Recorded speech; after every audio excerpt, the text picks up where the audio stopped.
Is competition Ruthlessly applying just Charles human Darwin's nature? famous dictum, survival of the fittest, to human societies, Huxley and his peers had concluded that existing social hierarchies were the result of natural selection, or competition between sovereign individuals, and were thus an important and inevitable factor in human evolution. Kropotkin attacked this conventional wisdom when in 1902 he published a book called Mutual Aid, a factor in evolution, in which he proved that there was something beyond blind, individual competition at work in evolution.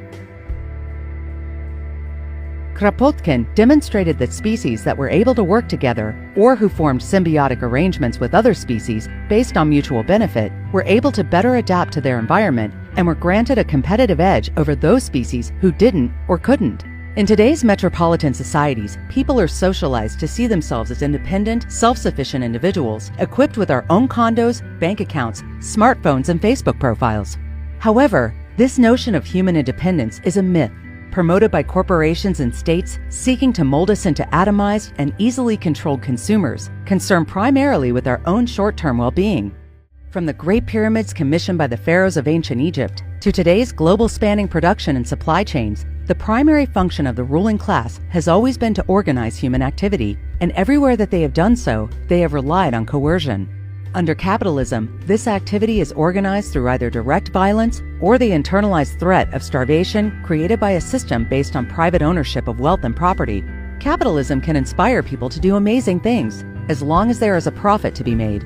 But in the absence of a profit motive, there are many important tasks that it will not and cannot ever accomplish, from eradicating global poverty and preventable diseases to removing toxic plastics from the oceans.